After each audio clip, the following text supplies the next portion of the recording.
Assalamualaikum warahmatullahi wabarakatuh. Perkenalkan, nama saya Panji Bagaskara dengan NIM 13011160098. Pada kesempatan kali ini, saya akan mempresentasikan proyek akhir saya untuk tugas mata kuliah Sistem Rekognisi dengan judul Identifikasi Etnis Indonesia melalui citra wajah menggunakan histogram of oriented gradient dan support vector machine. Jadi deskripsi masalah yang saya angkat yaitu bagaimana cara membangun sistem untuk mengklasifikasi etnis Indonesia. Kasus yang saya ambil di sini klasifikasi antara etnis Banjar dan etnis Jawa. Lalu data untuk etnis Banjar dan Jawa saya dapatkan dari Laboratorium Multimedia S1 Informatika Telkom University sebagai data yang akan digunakan. Jadi data yang didapatkan itu masih berbentuk video file. Dari video file itu saya cut frame by frame, frame per frame-nya saya ambil. Lalu dari frame per frame tersebut saya deteksi wajahnya menggunakan FastNet. Jadi nanti inputan dari sistem ini adalah hasil crop menggunakan FastNet tersebut. Oke, ini saya bisa perlihatkan untuk contoh datanya.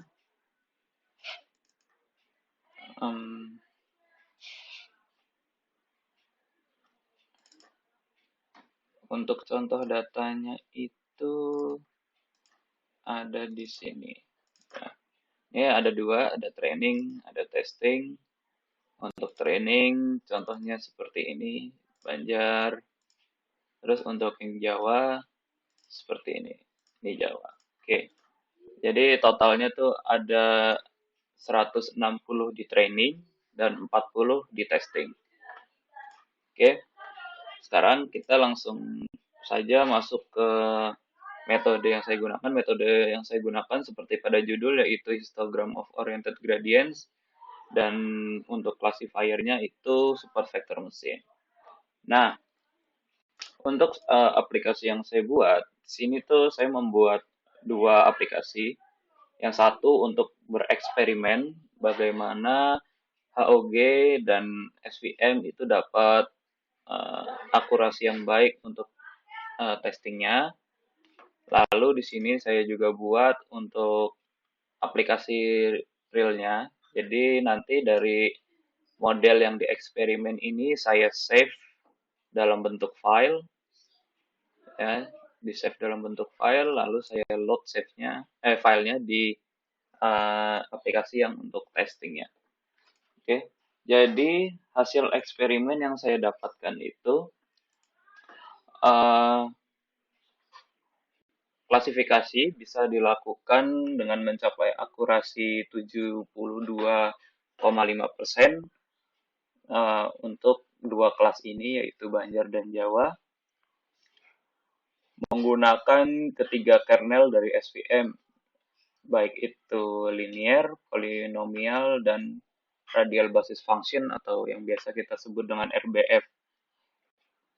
Nah, untuk hasil parameter yang digunakan itu berbeda-beda untuk SVM, tapi untuk HOG-nya itu sama, yaitu jumlah sebentar. Oke, ini jumlah binnya 5, ukuran selnya 8 kali 8 pixel, ukuran blok 2 kali 2 sel, skema normalisasinya L to his dengan nilai X-nya 0,2 dengan orientasi gradient unsigned atau 0 sampai 180. Jadi orientasi gradient itu ada dua, ada sign dan unsigned. Untuk sign itu 0 sampai 360 derajat. Seperti itu. Lalu untuk pengujian parameter-parameter ini digunakan menggunakan 3 kernel sebenarnya. Jadi saya pengujian parameternya bertahap, dimulai dari orientasi gradien, lalu ke ukuran sel, jumlah bin, ukuran blok, lalu ke skema normalisasi. Nah, setiap pengujian dilakukan menggunakan 3 kernel SVM, yaitu linear, polinomial, dan RBF. Nah, dari hasil pengujian parameter didapatkan itu hasil tertinggi 72,5% dengan kernel polinomial, 70% dengan kernel linear, dan 65% dengan kernel radial basis function atau RBF. Nah, setelah itu saya juga melakukan pengujian parameter pada SVM seperti parameter regularisasi, parameter degree untuk polinomial, dan gamma untuk radial basis function. Nah, untuk yang parameter regularisasi saya mencoba dari 10 pangkat min 10 sampai 10 pangkat 9. Gamma juga sama 10 pangkat min 10 sampai dengan 10 pangkat 9. Dan degree saya coba nilainya dari 2 sampai dengan 6. Dari hasil pengujian itu saya dapat ternyata untuk linear kernel saya mendapatkan akurasi mencapai 72,5% dari yang naik 2,5% dari yang pengujian parameter HOG dengan nilai regularisasi 0,1 atau di sini sih 10 pangkat min 1. Untuk yang polinomial kernel itu hasil akurasinya tidak bisa naik, tetap 72,5% dengan nilai regularisasi 1 dan degree 3. Sebenarnya ada juga yang degree-nya 4 dan regularisasinya di atas 1 sampai 10, 100, 1000, dan lain-lain. Tapi saya ambil di sini dengan ini terkecil, jadi regularisasi 1 dan degree-nya 3. Untuk yang RBF, saya juga menemukan hasil akurasi sampai dengan 72,5% dengan di mana naik 7%, 7,5% dari hasil pengujian parameter HUG dengan regularisasinya 10 pangkat 1 atau 10 dan gamanya 10 pangkat min 2 atau 0,01. Oke, di sini saya sudah save juga modelnya. Jadi nanti kemungkinan file yang akan saya kirim hanya yang untuk teksnya saja dengan data inputnya. Gitu. Jadi di sini untuk panduan menginstal library yang diperlukan sudah saya berikan, tinggal di run saja untuk sel pertama. Ya, tinggal di run saja untuk library-library yang dibutuhkan. Jadi tidak perlu mencari-cari cara installnya. Kemudian yang kedua itu saya import library yang sudah diinstal tadi. Oke, kita demo saja ya. Pertama kita install dulu. Di sini karena sudah saya install jadi requirement already satisfied. Jadi sudah ada library-nya. Oke, kita tunggu sampai install library selesai. Oh iya, pastikan untuk menginstal library ini terkoneksi dengan internet. Oke, setelah selesai nanti ada komen output di sini selesai install library yang diperlukan. Lalu kemudian kita import dan set directory data input. Di sini sudah saya buatkan. Selesai. Nah, di sini untuk load model yang sudah di hasil eksperimen tadi. Di sini loadnya pakai joblib. Ya. Lalu kita resize image-nya, citra wajahnya menjadi ukuran 120 kali 100. Gitu.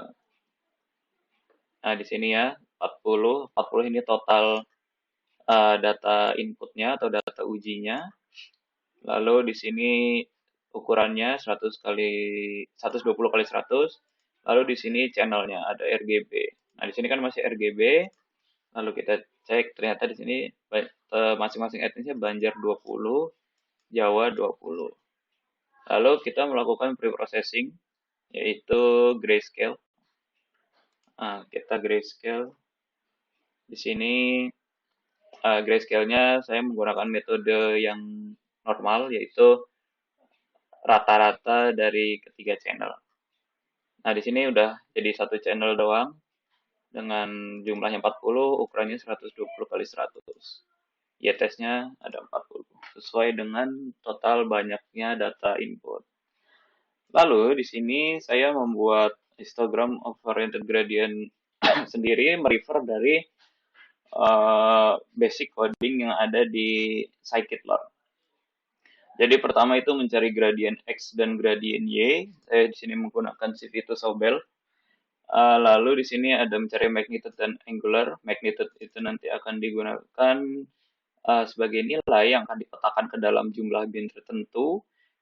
Angular juga akan menjadi patokan untuk magnitude pixel ini akan ditaruh di atau dipetakan di bin yang mana. Di sini saya menggunakan kartu polar, angle in degrees-nya saya true, jadi nanti hasil dari angular ini sudah berbentuk derajat, bukan radian. Ya, jadi di sini selanjutnya signed or unsigned orientation. Jadi di sini kan kalau misalnya sign itu 0 sampai 360, sedangkan yang unsigned itu 0 sampai 180. Jadi hasil dari kartu polar ini hasilnya masih 0 sampai 360. Nah, sehingga kalau kita mau pakai unsigned maka harus di uh, mod dengan 180 terlebih dahulu.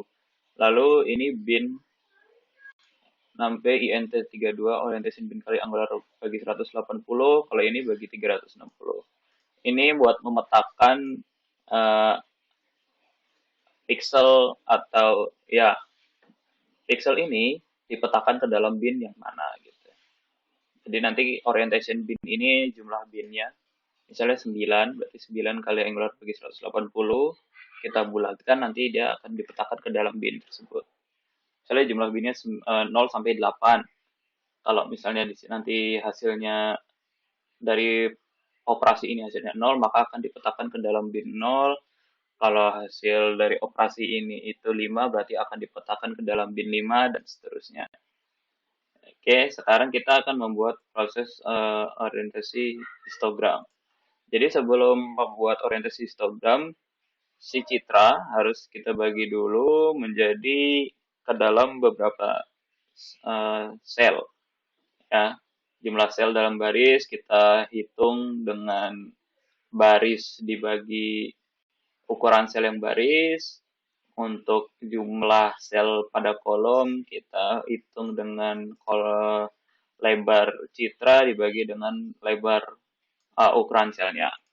Lalu orientation his ini inisialisasi array untuk histogram orientasinya. Jadi di sini ada prosesnya sudah saya buat. Lalu setelah mendapatkan histogram untuk masing-masing selnya, itu kita lakukan proses normalisasi blok. Proses normalisasi blok itu dilakukan dengan cara sliding window.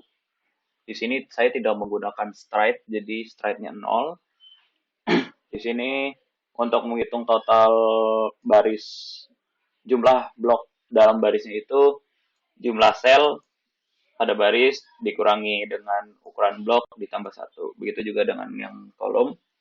Lalu dilakukan di sini sliding window atau teknik konvolusi. Nah, di sini untuk skema normalisasinya juga ada L1 di sini atau L1 norm sama saja. Di sana ada L1 SKRT, di sini ada L2 norm, di sini ada L2 his. Gitu. Oke.